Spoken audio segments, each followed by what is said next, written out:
ফের গ্রিন লাইনে বন্ধ থাকবে মেট্রো পরিষেবা। দিনক্ষণ জানান কর্তৃপক্ষ। মেট্রো যাত্রীদের জন্য দুঃখের খবর, ফের বন্ধ থাকবে মেট্রো চলাচল। কোথায়, কোন রুটে?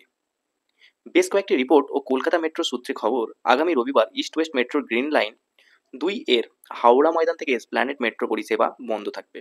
এই রুটে রবিবার কোনো ট্রেন চলবে না। কেন বন্ধ করা হচ্ছে মেট্রো পরিষেবা, এটা জানেন? বৃহস্পতিবার কলকাতা মেট্রোর তরফে একটি বিবৃতি জারি করা হয়েছে। আগামী রবিবার দিন ভোরে হাওড়া ময়দান থেকে এসপ্ল্যানেড রুটের ওই অংশের মেট্রো লাইন রক্ষণাবেক্ষণ সহ বেশ কিছু প্রয়োজনীয় কাজ চলবে। মূলত গ্রিন লাইন মেরামতির কারণেই রবিবার দিন মেট্রো পরিষেবা পুরোপুরি বন্ধ থাকবে। যাত্রী সুরক্ষার কথা মাথায় রেখেই বড় পদক্ষেপ।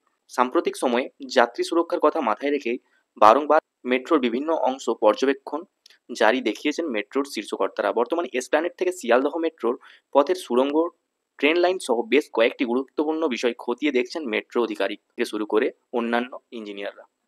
জানা যাচ্ছে, বড়সড় দুর্ঘটনা এড়াতে ও যাত্রীদের নিরাপত্তার কথা মাথায় রেখে কলকাতা মেট্রোর বিভিন্ন অংশ খতিয়ে দেখছেন কমিশনার অফ রেলওয়ে সেফটির আধিকারিক সহ অন্যান্য সদস্যরা। আর সেই কারণেই আগামী রবিবার হাওড়া ময়দান থেকে এসপ্ল্যানেড রুটে চলবে মেরামতির কাজ। উল্লেখ্য, ইস্ট ওয়েস্ট মেট্রোর করিডোরে এসপ্ল্যানেড থেকে শিয়ালদহ পর্যন্ত ট্রায়াল রান নির্বিঘ্নে সম্পন্ন হয়েছে। বিশেষজ্ঞদের মতে সবকিছু ঠিক থাকলে খুব শীঘ্রই এসপ্ল্যানেড থেকে শিয়ালদহ পর্যন্ত মেট্রো পরিষেবা চালু হতে পারে।